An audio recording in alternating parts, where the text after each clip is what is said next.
Funding for this program was sponsored out by the local Science Foundation. Major funding was provided by Science Studio, famous for using science materials in formal fashions.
Last time you were with us, we talked about a chemical reaction. Boy, it was fun. With the baking powder, it created a sizzling meal. It was fun. I think that's going to be my favorite. But today we're talking about the body. Well, we're talking about the food you eat and what's called digestion. So these 6 posters that are hanging up on the wall for display for an exhibition, the exhibition is today, are going to be the steps for digestion, which I'm going to read them to you. So we're going to start by reading the posters. Chewing. Digestion begins as soon as you put food in your mouth. Your teeth and saliva break down the food as you chew. Step 2. Swallowing. When you swallow, food enters your esophagus, which is connected to your stomach. Once the food is in your esophagus, it moves the food toward your stomach. Stomach digestion. Food enters your stomach as you continue eating. It is mixed with gastric acid and other digestive juices which continue to break the food down. Small intestine digestion. Your food is digested more in your small intestine. It produces digestive juices and enzymes. Enzymes, thank you. That separate out the nutrients in food. Muscles keep the food moving toward the large intestine. Large intestine, the food which has been broken down is ready to be absorbed through the large intestine and goes into your bloodstream. Waste elimination. Waste protects from digestion that are not absorbed move through the colon. Waste protects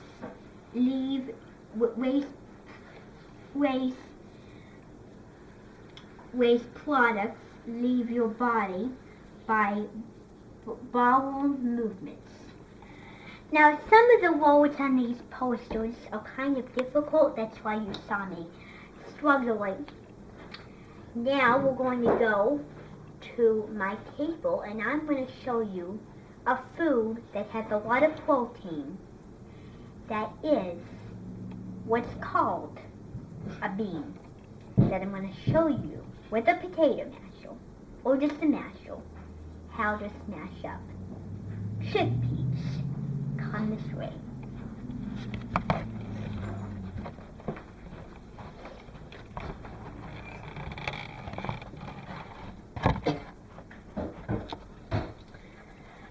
I know we just did the posters. I read the posters to you about the 6 steps of digestion. Now, I told you we were going to do chickpeas, and here they are. This is a lovely platter of chickpeas, and you see how good they are looking. And they're going to taste even better, and they smell, ooh, they smell good. And they're going to taste even better, but listen, this is not about tasting. Now, for a paste like this, it can be very unappetizing looking. So don't do this for a really fancy get-together. Now, for the teeth, for the chompers in your mouth, we're using a regular potato masher, or just a masher, plain old masher. You can buy these in the tool section. You can buy them on the KitchenAid website, or you can buy them on a Kitchen Tool website, or online. So they come in all different sizes and shapes, and this is the one I had the most access to. So what's going to happen is it would be very silly if you did this in your mouth. So what's going to happen is the chickpeas got in your mouth. So let's pretend the chickpeas got in your mouth. Now we're going to mash them up. So mash them until you get a paste.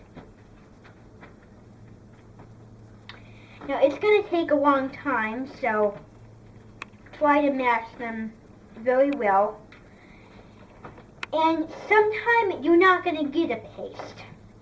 So you do the best you can, but sometimes the paste is on the thing. Now we're talking, now we're getting a paste. So what you do is you're chopping up the beans. So this is our paste.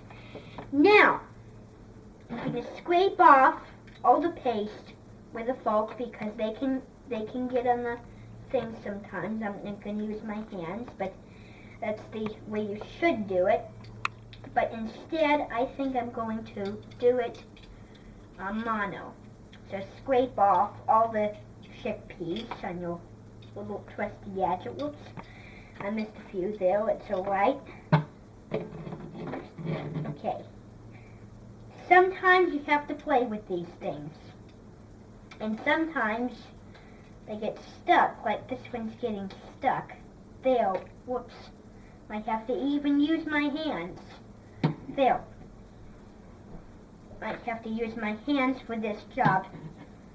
As Marianne Esposito says, hands are the best tool in the kitchen. Okay, so take all the scrapings of potato, and that's how you get a paste. Now, if there's a much easier way to do it other than using this big handy gadget, then you can use a fork to mash them, if you find that easier. So you can either use this gadget, or you could use the fork. So get with the program here. Now, not all of them are going to be mashed up, but most of them, hopefully. Now, whoops, this one now. There. So what's happening is the teeth have a long way to go. I want to give you 2 tips about meat or anything. So, step 1. The reason why you chew the food before you swallow them is because for very big bites, except for liquid, we don't have any today, but for very big bites except for liquid, you need to swallow them. You need to chomp them. Because if you just swallow them, like whole, in padella, whole, then what you do is they don't go down. So that's why you have to chew it. Not why you're going to get the meal over with, but you know what I mean. Now, tip 2, this is a less important one, but when you're cutting meats, maybe babies are picky eaters. And so when you cut meats, make sure you cut them small, like for roast beef, because it'll make an unappetizing spit, which will ruin most everybody's meal at the table. But for people that are not there, they do not hear it or see it.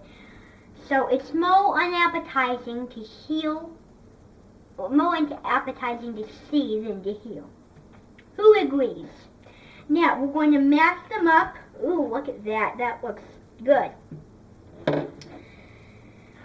Now this is your mashed beans. If you're making like a bean burrito, this would be really good. Really good indeed. So that is our episode today about digestion. I hope you enjoyed the first 3 episodes of the Science Experiment Show. This episode, fortunately, is on YouTube. And to learn more information, if you want, you can go to the website, which it also is available. And until I see you next time, this is Everett Cody. Wound.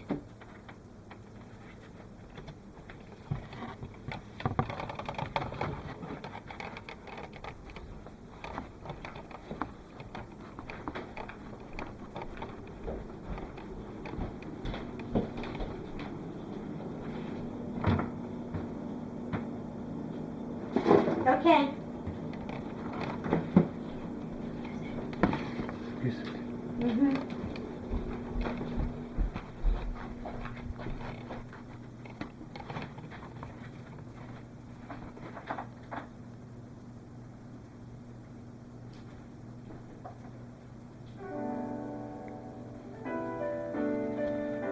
Funding for this program was provided by the local science. Major funding was provided by the Science Kitchen, famous for using science materials in a very formal fashion.